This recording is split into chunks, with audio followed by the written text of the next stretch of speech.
दोस्तों नमस्कार, BR academy में एक बार आपका फिर से स्वागत है।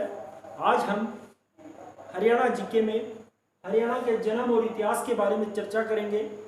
हरियाणा का जन्म किन परिस्थितियों में हुआ और इसके पीछे कौन कौन से ऐतिहासिक तथ्य हैं वो हरियाणा के निर्माण में काम कर रहे थे। आज हम उन सभी पहलुओं की इसमें चर्चा करेंगे।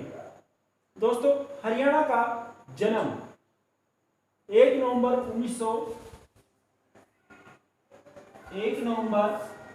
1966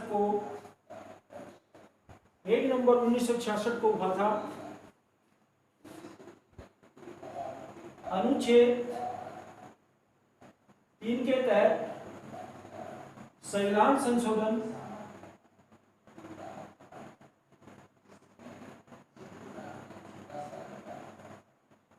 18वें संविधान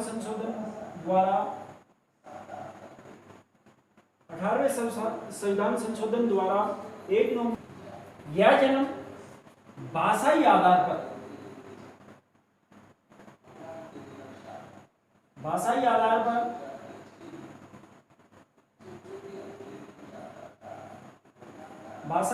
पर हुआ था। जिन क्षेत्रों में हिंदी भाषा बोली जाती थी वो क्षेत्र थे हरियाणा के, और जिन क्षेत्रों में पंजाबी भाषा बोली जाती थी वो क्षेत्र थे पंजाब के अंतर्गत।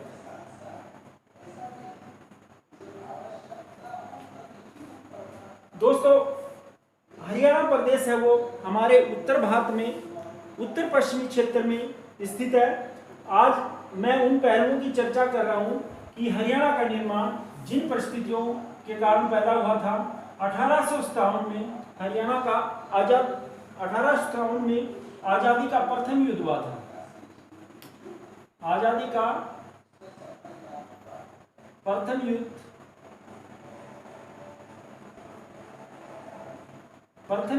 यानी 1857 की जो क्रांति थी उसमें हरियाणा के लोगों ने बढ़ चढ़कर भाग लिया। बढ़ चढ़कर भाग लेने के कारण ब्रिटिश सरकार के सामने बहुत सारी परिस्थितियां इन लोगों ने पैदा की, जिसके फलस्वरूप अंग्रेजी सरकार के अंतर्गत अंग्रेजी सरकार में इन लोगों के प्रति बदले की भावना पैदा हो गई और इन लोगों को 1858 में पंजाब के साथ विलय कर दिया। हरियाणा के लोगों का बदले की भावना के स्वरूप 1858 में पंजाब के साथ हरियाणा के लोगों का विलय कर दिया। और इसमें क्या हुआ कि हरियाणा के लोग थे वो पश्चिमी यूपी और दिल्ली के लोगों के साथ जुड़े हुए थे, उनके सांस्कृतिक और सामाजिक रिश्ते बने हुए थे, लेकिन इनका राजनीतिक रुख पंजाब के साथ होने के कारण इनके राजनीतिक संबंध में तो कमी आई, लेकिन सांस्कृतिक और सामाजिक संबंधों में कोई कमी नहीं आई। इनका जो सामाजिक कार्य होते थे तो एक दूसरे के साथ आना जाना था इनका। इसके बाद में पंजाब के साथ विलय होने के बाद में यहाँ अंग्रेजों ने क्या किया कि अपनी दमनकारी नीति के कारण यहाँ संचार के साधन, शिक्षा, व्यापार, ये जो साधन थे इनका कोई विकास नहीं किया और सामाजिक और आर्थिक रूप से, जिसके कारण यह क्षेत्र पिछड़ गया। सामाजिक और आर्थिक रूप से यह क्षेत्र, हरियाणा का जो क्षेत्र है वो पिछड़ गया। इस वजह से फिर इसके बाद में 12 दिसंबर 1911 को भारत देश की राजधानी कलकत्ता से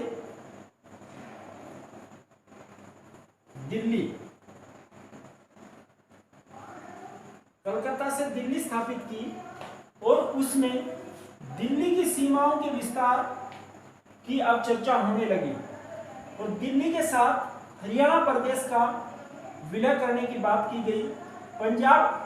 पंजाब से अंबाला डिवीजन को तोड़ करके उसमें दिल्ली के साथ मिलाने की मांग उठने लगी थी।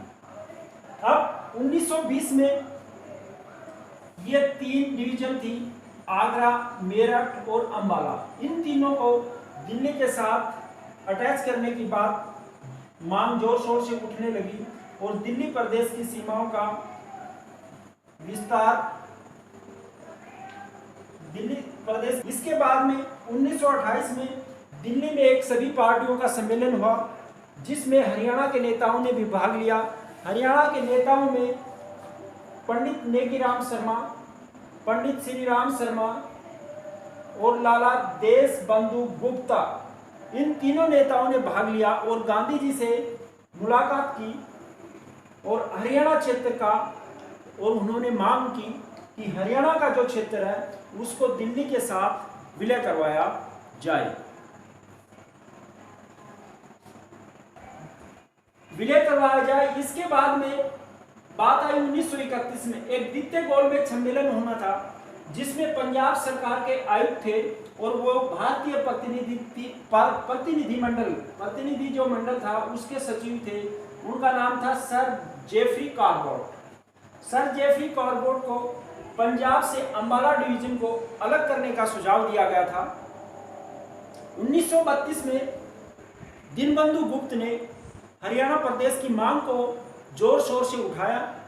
इसके बाद में चलते चलते 1946 में डॉक्टर पटाभी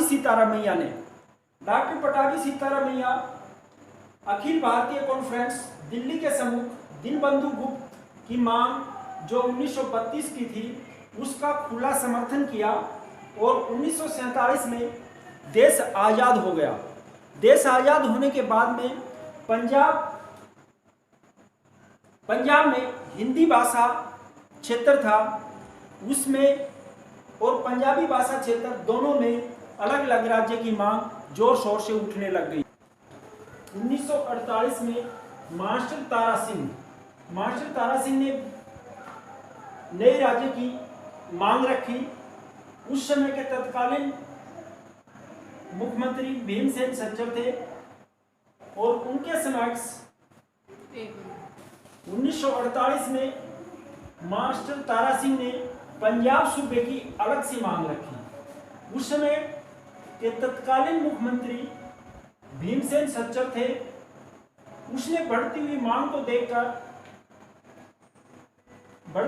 को देखकर दो भागों में विभाजित करने का प्रस्ताव रखा। हिंदी भाषा क्षेत्र में रोहतक, गुड़गांव, करनाल और नारायणगढ़ तहसील को शामिल करने का सुझाव दिया। बाकी जो बचा हुआ क्षेत्र को था उसको पंजाब सूबे में शामिल करने का सुझाव दिया। लेकिन 1950 में उन्होंने एक फार्मूला प्रस्तुत किया जो भीमसेन सज्जर के नाम से था। पंजाबी भाषा क्षेत्र का जिस क्षेत्र में पंजाबी भाषा बोली जाती है वो पंजाब के अंतर्गत आएंगे और जिस क्षेत्र में हिंदी भाषा बोली जाती है वो हिंदी भाषा के अंतर्गत, जिसमें रोहतक, करनाल, कांगड़ा, हिसार, अंबाला, नारायणगढ़ और जगाधरी तहसीलें शामिल करने का सुझाव दिया था। लेकिन जनता ने इस फार्मूले को पूरी तरह से नकार दिया गया। क्यों नकार दिया? क्योंकि सभी हिंदी भाषा क्षेत्र थे वो इस हिंदी भाषी क्षेत्र के अंतर्गत नहीं आ रहे थे। अब 1953 में 25 दिसंबर 1953 को भारत सरकार ने एक कमीशन नियुक्त किया जो राज्य पुनर्गठन आयोग के नाम से था।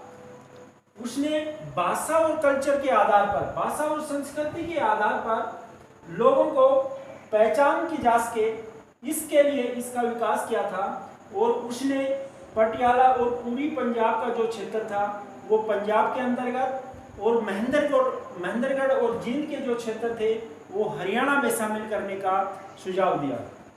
सन 1956 में पंजाब सरकार ने केंद्र सरकार को पत्र लिखकर यह बताया कि अब और नहीं सहन किया जा सकता। भाषा के आधार पर पंजाब में झगड़े हो रहे हैं, हिंदी भाषा क्षेत्र के भी और पंजाबी भाषा के लोग आपस में झगड़ा कर रहे हैं, इसलिए हम यह बात और सहन नहीं कर सकते। अब तो पंजाब का पुनर्गठन ही किया जाए। उसके बाद में सन 1960 में एक सत्याग्रह हुआ और 50,000 से ज्यादा लोग जेलों में चले गए। 50,000 से लोग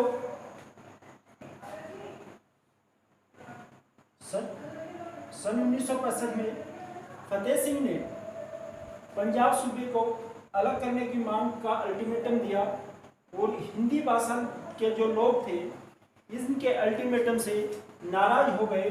उनको वो ये सोचने लगे कि जहाँ पंजाबी क्षेत्र है और उसमें हिंदी बोलने वाले जो लोग हैं वो माइनॉरिटी में आ जाएंगे और इसका वो विरोध करने लगे। इसके बाद में सन 1965 में लोकसभा अध्यक्ष सरदार हुकम सिंह के नेतृत्व में एक संसदीय समिति का गठन किया और उसने 23 अप्रैल 1966 को जस्टिस जेसी शाह कौन थे? ये सर्वोच्च न्यायालय के न्यायाधीश थे। इनकी अध्यक्षता में पंजाब सीमा आयोग का गठन किया। पंजाब सीमा आयोग का गठन, इस रिपोर्ट के आधार पर पंजाब सीमा आयोग ने अपनी रिपोर्ट पेश की थी और उस रिपोर्ट के आधार पर 23 सितंबर 1966 को हिसार, रोहतक, गुड़गांव, करनाल, महेंद्रगढ़, जींद, नरवाना, अंबाला, जगाधरी, नारायणगढ़ और मनीमाजरा का जो क्षेत्र था, हिंदी भाषा का ये क्षेत्र था, इसको हरियाणा क्षेत्र में शामिल करने का उसने सुझाव दिया, शामिल किया और बाकी जो हिस्सा बच गया था पंजाबी भाषा क्षेत्र था वो पंजाब के अंदर शामिल करने का सुझाव। 1 नवंबर 1966 को पंजाब पुनर्गठन एक्ट पास किया और इसके अंतर्गत पंजाब को 2 भागों में और बांट दिया। पंजाब में जो हिंदी भाषा क्षेत्र थे वो हरियाणा के अंतर्गत और जो पर्वतीय क्षेत्र थे वो हिमाचल प्रदेश को दे दिए गए। इस प्रकार 1 नवंबर 1966 को हरियाणा का 17वें राज्य के रूप में निर्माण हुआ।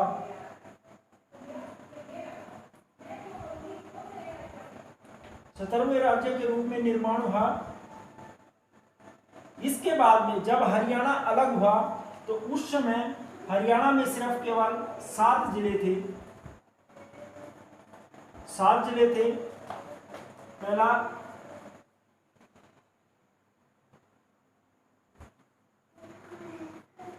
गुड़गांव, अंबाला,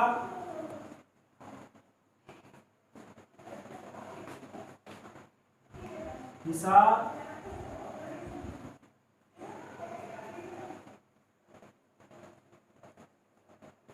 रोहतक,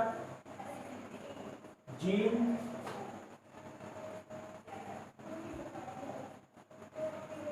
करनाल,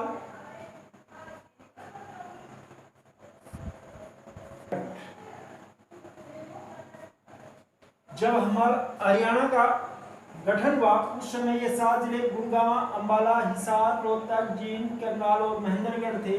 ये हरियाणा के मुख्य जिले थे। अब जो 22 जिले हैं वो इन जिलों से अलग होकर बने हैं। इस प्रकार दोस्तों आज हमने हरियाणा का जन्म और इतिहास के बारे में पढ़ा है। आप सबको धन्यवाद, नमस्कार।